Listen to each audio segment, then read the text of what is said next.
এখনই ভিডিওটা চোপার 4টা পয়েন্ট নিয়ে। প্রথম পয়েন্ট হচ্ছে, ভিডিওটা স্কিপ না করে দেখবে। চোপা যেটা কালকে বলেছে, রিয়েল লাইফ আর রিয়েল লাইফের ডিফারেন্স আছে। তো রিয়েল লাইফ আর রিয়েল লাইফের কি ডিফারেন্স সেটা আমি বলছি, জানতে চাইছি। দ্বিতীয়, চোপা নিজেকে সিঙ্গেল মাদার বলছে, সিঙ্গেল মাদার হিসেবে বাচ্চাকে বড় করতে চাইছে একা হাতে। সত্যি কি চোপা সিঙ্গেল মাদার? এখনো তো ডিভোর্স হয়নি। চোপা বলছে ও ডিভোর্স দেবেই না। তাহলে কি করে ও সিঙ্গেল মাদার হলো? ও তো জীবনও সিঙ্গেল মাদার হতে পারবে না যদি ও ডিভোর্স না দেয়। সিঙ্গেল মাদার কাকে বলে? যখন হাজব্যান্ড ওয়াইফ ডিভোর্স হয়ে যায় বা হাজব্যান্ড নাই পৃথিবীতে, তখন তাকে সিঙ্গেল মাদার বলা হয়। যখন ডিভোর্সই হলো না, হাজব্যান্ডও আছে, তাহলে কেন আর সিঙ্গেল মাদার কি করে বলতে পারলো? থার্ড পয়েন্ট হচ্ছে, চোপা একের পর এক ভুল করে থাকে। ঠিক যেমনি ফ্ল্যাট দেখিয়ে একটা বিশাল ঝড় এনেছে। হ্যাঁ, ও বিষয়তে খুশি, কারণ ও চর্চায় থাকতে চায়, চর্চায় থাকলে ভিউজ হয়, তার জন্যই বোধহয় ফ্ল্যাট দেখিয়ে এমন একটা ঝড় আনলো, বিশাল বড় তুফান। আর তারপর এখন যেই আরেকটা ঝড় আসতে চলেছে, সেটা হচ্ছে চোপা আবার ওপেন ইনভিটেশন দিয়ে দিল সবাইকে, বলল ওর মালিক সেদিন থাকবে। হ্যাঁ, এবং পঞ্চম যেটা বললো চোপা, যে ওর মালিক মানে ফ্ল্যাটের মালিক সেদিন থাকবে। তার মানে চোপা এতদিন কিন্তু বলেনি যে ফ্ল্যাটের মালিক আছে। ফ্ল্যাটটা নিলাম, নিয়েই প্রচণ্ড ঝড়, ফ্ল্যাট নিয়েছে। তো এইবার প্রথমবার বললো চোপা ফ্ল্যাটের মালিক আসছে, তার মানে সে ফ্ল্যাটের মালিক না। কিন্তু সবচেয়ে বড় যে ভুলটা ও করলো, যে ওপেন ইনভিটেশন দিল, সমস্ত নেগেটিভ পজিটিভ সব লোক চলে যাও, ভেরিফাই করো চোপার জীবনে অন্য কোনো পুরুষ আছে কি নাই। ওই দিন যদি কোনো পুরুষ না থাকে, তার মানে কি বাকি সব বিশ্বাস করে নেবে চোপার জীবনে কোনো শিবচিন্তক নাই? মনে হয় এই কন্ট্রোভার্সি জগৎটা এতটাই সহজ সরল সস্তা এবং টিকাও না বন্ধুরা, এত সস্তা সরল টিকাও নেই, তাই না? তো চলো ভিডিওটা দেখে থাকবে, একটু স্কিপ করবে না। তারপর সেই ডিমটা দেখা গেল 6টা ডিম করেছ, যদিও 5টা ডিম কথা ছিল, কারণ তোমার মা সিদ্ধ ডিম করবে। আচ্ছা, তোমার মার শরীর এত খারাপ, বাবা রান্না করছে, মার অসুস্থতার মধ্যে উঠে মাই রান্না করছে, কারণ মা জানে মা রান্না না করলে বাবা রান্না করতে লাগবে। বৌদি আলু কিনতে গেলে দেখলাম, তুমি বললে যদি আলু একটা খারাপ হয় তাহলে খবর আছে। জানি এটা মজা করেছো, তুমি বৌদিকে যথেষ্ট ভালোবাসো, ছোট বোনের মতো দেখো, সেটা আমি বুঝতে পারি।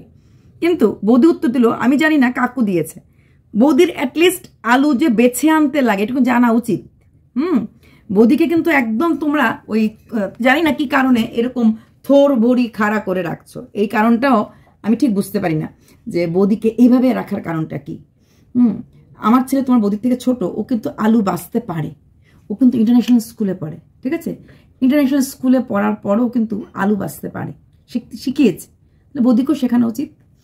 তারপর দেখলাম তোমরা ওই গাছ লাগালে, তো একটা ভালো লাগলো, তুমি তুলসী গাছ লাগানোর দিন ইসে করে লাগালে, কালকে বুধবারে লাগানোর কথা, বুধবারে লাগালে, তুলসী গাছটাকে যত্ন করে সহকারে রাখলে, অনেকগুলি গাছ নিয়ে বেশ চিন্তা ভাবনা করছো, গাছ নিয়ে লাগালে।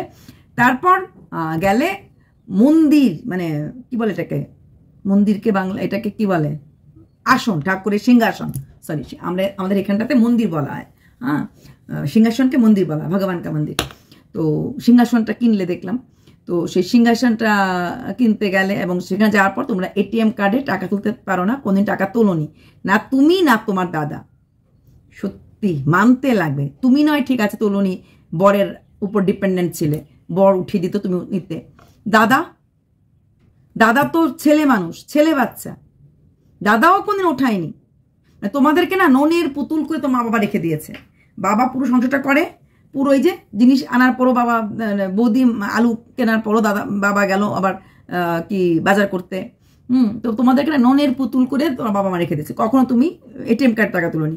তারপর সিংহাসন কিনতে গেলে অ্যাডভান্স বুকিং করে আসলে এবং কিছু জিনিস কিনে আসার পর তুমি বললে যে ওই যে সিঙ্গেল মাদার হওয়ার জন্য, বাচ্চাটার ভালো রাখার জন্য এই বাড়িটা তোমার দরকার, বাচ্চাটাকে পড়াশোনা করাবে। তারপর যেটা হচ্ছে মেইন কথা হচ্ছে, রিয়েল লাইফ আর রিয়েল লাইফের মধ্যে ডিফারেন্স আছে, এটা তুমি পরে আমাদেরকে দেখাবে। রিয়েল লাইফ আর রিয়েল লাইফের মধ্যে কি ডিফারেন্স আছে, কি আছে, সে অপেক্ষায় রইলাম। যেটা শুনেছি সেটা মিথ্যা না কোনটা সত্যি, এটা পরে বুঝতে পারবো। আচ্ছা,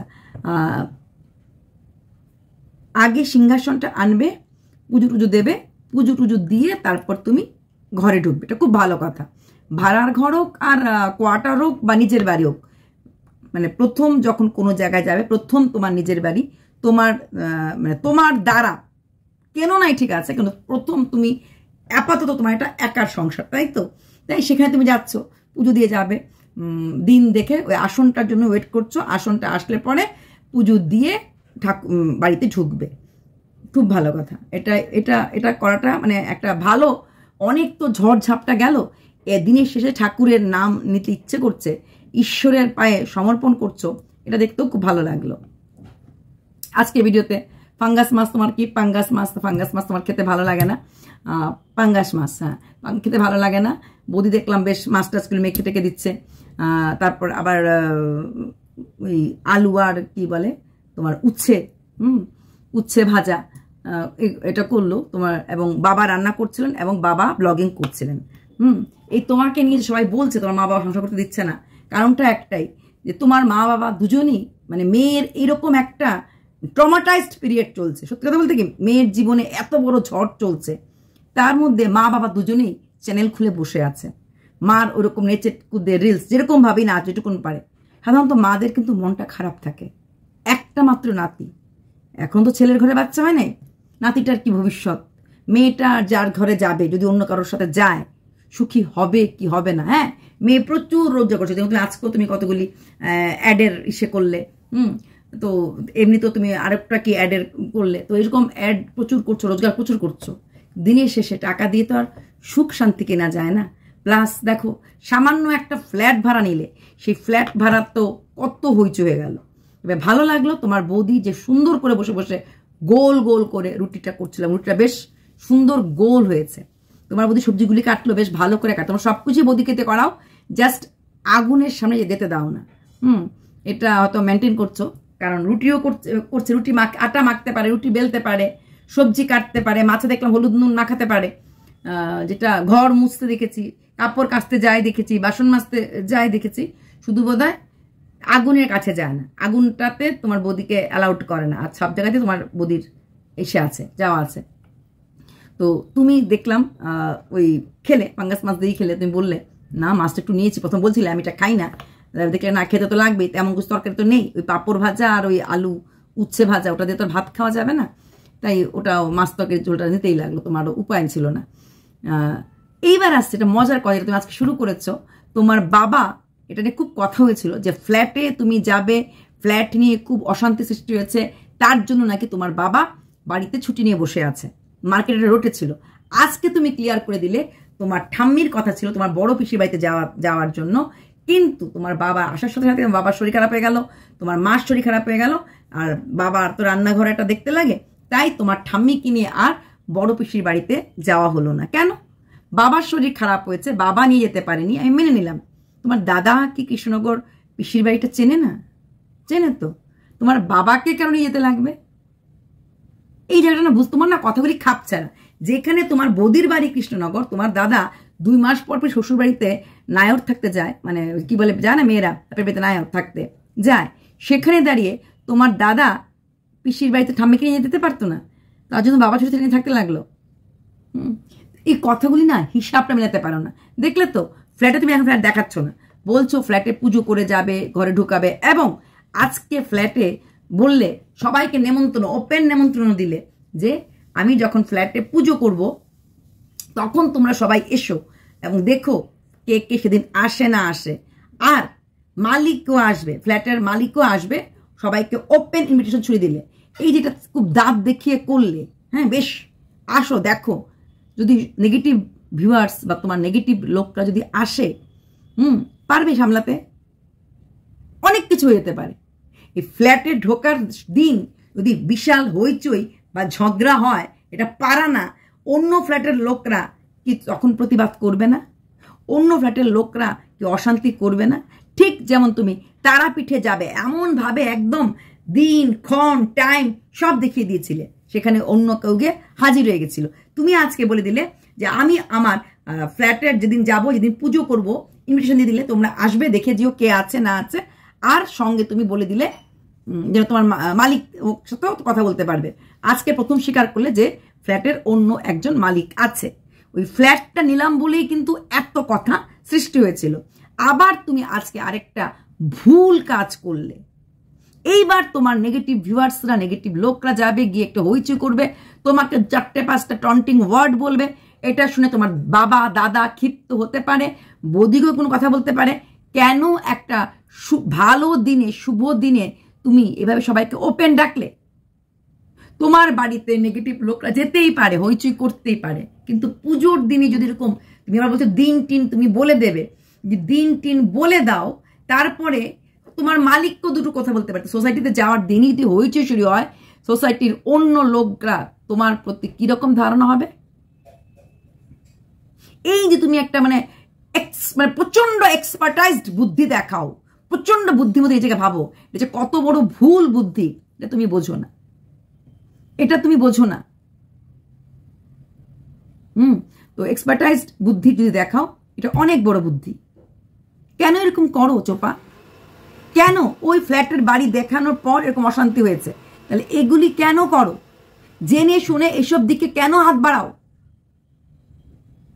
কেন? খুব নিজেকে চালাক ভাবো, তাই না? ফ্ল্যাটটা নিলাম বলে ছুড়ে দিলে, হেভি ভিউজ হলো, তাই না?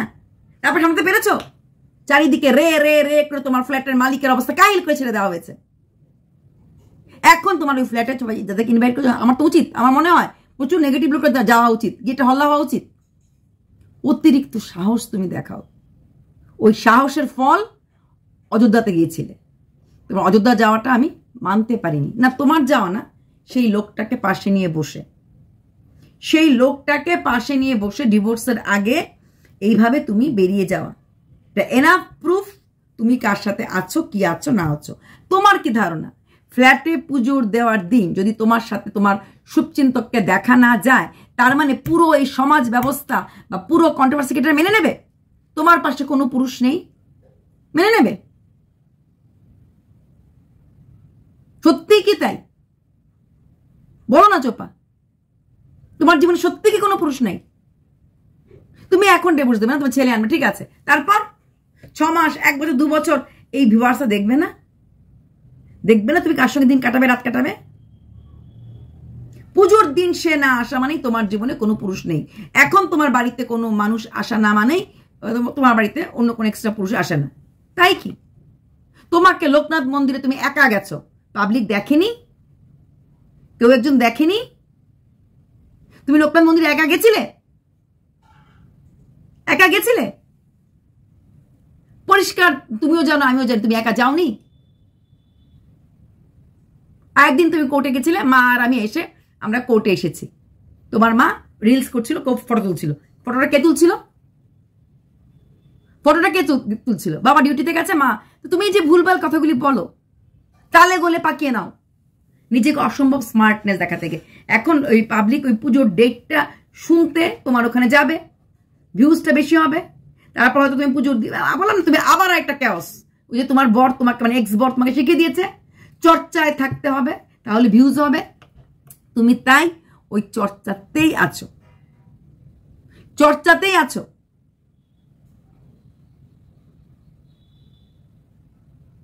তাহলে তাহলে আবার দুঃখ করো কেন? তোমাকে একটা লোকে বলে বা তোমার ঘরের লোকে দুঃখ পাবে, তুমি তো ছুটছো, তুমি তো কন্ট্রোভার্সি ছুটছো, ও কিন্তু ছুটছে না, ও কিন্তু চুপ ছিল, তুমি ছুটছো কন্ট্রোভার্সি।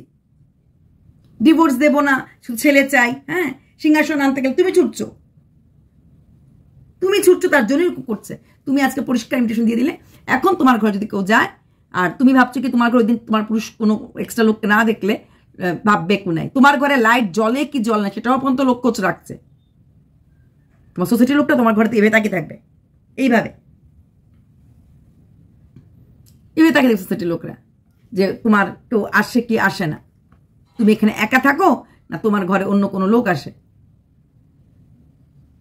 সব কেউ জেনে শুনো কেন ভুল কাজগুলি করো, বুঝি না। দিব্যি সিংহাসন আসবে, পুজো দিয়ে যাবো, ব্যাস হয়ে গেছে। তো পুজোর দিন পুজো হয়ে গেল, মালিককে নিয়ে বসালে বলতে পারতে ইনি আমার ফ্ল্যাটের মালিক, আমার আছে, পুজো দিয়েছি, ঘরে এসেছি। কি দরকার ছিল মানুষকে এভাবে নেমন্তন্ন করার, নিজেকে ক্লারিফিকেশন দেওয়ার? আরেকটা কথা, তোমার ঘরেরও কোনো ক্রিয়েটাররা, মানে তোমার হয়ে যারা কন্ট্রোভার্সি করে, ওরাও নাকি বলে দিয়েছে তোমার নাকি 3 মাসের এগ্রিমেন্ট, তারপরে কি তুমি নাকি কি 3 মাস থাকবে, তারপর কি আরেকটা কি বললো, মালিককে দিয়ে তুমি আপডেট দেওয়াবে। এই কথাগুলো নিশ্চয়ই তুমি ক্রিয়েটারদেরকে বলছো, তাই ওরা এগুলি অন্যরা অপোজিট গ্রুপ বলতে বেড়েছে যে তুমিও তো তাহলে কথা ঘরের কথা আউট করছো, কিন্তু মালিক আউট করছে না। 3 মাসের এগ্রিমেন্ট না 1 বছর এগ্রিমেন্ট তো আমরা জানি না, আমি শুনেছি 1 বছর এগ্রিমেন্ট, কিন্তু এখন শোনা যাচ্ছে তোমার হয়ে যাওয়ার ভিডিও করে কেউ নাকি ভিডিও করে বলছে 3 মাসের এগ্রিমেন্ট, আর তারপর হয়তো ফ্ল্যাটটা হয়তো কিনে নিতে পারো। আর একটা কথা কি বলেছে, তোমার সাথে বসে নাকি একসঙ্গে তোমার মালিককে তুমি আপডেট দেবে ফ্ল্যাটটা নিয়ে। এইগুলি কি তুমি বলেছো না ওরা নিজেদের অর্ডার ছিল জানি না, কিন্তু অপোনেন্ট গ্রুপ বলছে তুমিই বলেছো না, কি করে জানলো কত মাসের এগ্রিমেন্ট? এই ভুলগুলি করতে না তোমাকে আমি বারবার বুঝিয়েছিলাম, বারবার হাতটা ধরে রেখেছিলাম, চোপা এইখানে এখানে ভুল, এইদিকে ভুল। তুমি ভুলটাই করতে চাইছো, তুমি ভাবছো যত বেশি ভুল করব তত বেশি আমার ভিউজ হবে, ভিউজটা কয়েক মাস হবে। ওই যেমন ছেলে আসছে আসছে আসছে, ছেলে আসছে আসছে আসছে, ভিউজটা চিনবে, পেরেছ আনতে? এই 2024 মধ্যে চলবে, তারপর আর কেউ ই করবে না। অনেস্টলি করো, বিশ্বাস করবে। যখন অনেস্টলি করবে না, কেউ বিশ্বাসও করবে না। কেন সাহস হচ্ছে না ফ্ল্যাটে গিয়ে এখন খাট আলমারি দেখানো? কেন সাহস হচ্ছে না জিনিসপত্র দেখানো? সাহসটা হচ্ছে না কেন? একবারই যাবো, একদিনই তো হবে না, একদিন আগে গিয়ে খাট আলমারি দেখাতে লাগবে, রাখতে লাগবে, সিংহাসন গুছাতে লাগবে, বাকি যে জিনিস আছে সেগুলো গুছাতে লাগবে, ওটা করতে তো সময় লাগবে। খুব তিরকিয়ে 2 দিন দেখিয়েছিলে, দেখানোর পর এমন ধাতানি খেয়েছো, চুপসে গিয়ে ঘরে বসে গেছো। আর শোনো, তোমার নাকি 12 লাখ টাকা সোনা আছে, এই খবরটা তোমার এক্স হাজবেন্ড বললো, উত্তরটা দিও, 12 লাখ। আর তোমার রিয়েল লাইফ কি আর রিয়েল লাইফ কি দেখিয়ে দিও। আর সিঙ্গেল মাদার তুমি একদমই নও, তুমি জানো না সিঙ্গেল মাদার মানে কি। তোমার যখন ডিভোর্সই হয়নি, তোমার সিঙ্গেল মাদার তুমি হতে পারবে না। তুমি তো বলছো সিঙ্গেল মাদার, তুমি ডিভোর্স দেবে না, পরে দেখা যাবে, আগে বাচ্চাটা নিয়ে আসি তারপর দেখা যাবে, তারপর যদি হয় হবে। একটা শুনতে তো বলেছো, ছোট বাচ্চা বিড়ালটা খুব আলসামি করে বসেছিল, তখন বলেছো এই বিড়ালটা ঠিক আমার মতো আলসামি করছে, আমার মতো আলস্য। ঠিকই বলেছো, প্রচন্ড আলস্য তোমার এত কম বয়সে, এটুকু কিন্তু মানতেই লাগবে। যেখানে বসেই থাকো, থ্যাবড়াকে বসে থাকো, হার্ড ওয়ার্ক একদমই করতে জানো না। চলো বাই।